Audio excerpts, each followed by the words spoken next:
first moment I saw you, I knew I had to make you mine.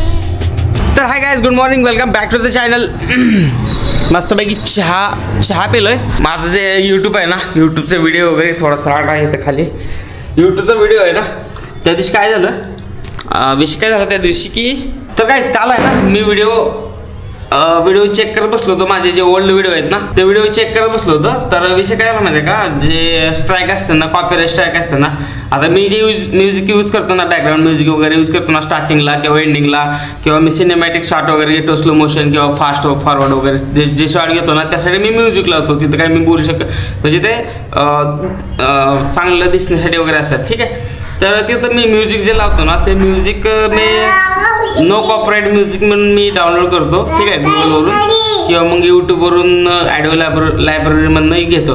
जे यूट्यूबवरून घेतो ना, त्याला काय कॉपीराइट पडत नाही. ते युजफुल राहतं. कंटेंट जो क्रिएट करतो ना, त्यासाठी युजफुल असतं ते तिथं काय कॉपीराइट स्ट्राईक वगैरे भेटत नाही त्यामुळे. ठीक आहे. आणि जे गुगलवरून जे डाउनलोड करून घेतो ना, त्याला कॉपीराइटची जी स्ट्राईक आहे ना, ती पडायला लागले. आता बघा, हे तुम्हाला दाखवतो, एक मिनिट. हे दिसतंय का, हे पोटेन्शियल अर्निंग लिमिटेशन. ठीक आहे. ह्याच्यावर क्लिक केलं ना, तर this video has potential limitation. Copyright protected content was found in this video. The copyright owner is reviewing your dispute. म्हणजे व्हिडिओला काय हार्मफुल नाही होणार, पण जे हे ब्लॉग थीम मी यूज केले ना, हे द माउंटेन वगैरे,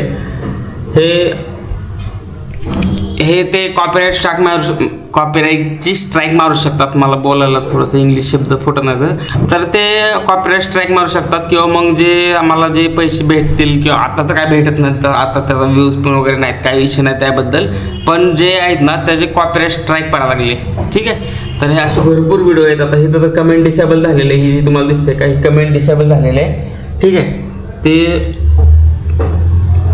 आणि नंतर भरपूर व्हिडिओ आहेत. हे जे दिसतंय तुम्हाला इथं नोटीस आलेले आहेत मला, की ते तुम्ही तिथे कॉपीराइट स्ट्राईक पडलेलं आहे. आता हे ह्या व्हिडिओला नाही आहे, हे जे रिकामी दिसतं ना, इथे ह्या व्हिडिओला नाही आहे माझ्या. आता हे जे इथं एक दिसतंय, नंतर खाली जसं जाईल ना, इथं एक दिसतंय. तर ते जे व्हिडिओ आहेत ना, त्याला कॉपीराइट स्ट्राईक पडलेला आहे मला. म्हणजे ते कुठून पडलेलं आहे का, आता डिटेलमध्ये गेलं ना, तर तुम्हाला कळून कोणी मारलेलं आहे.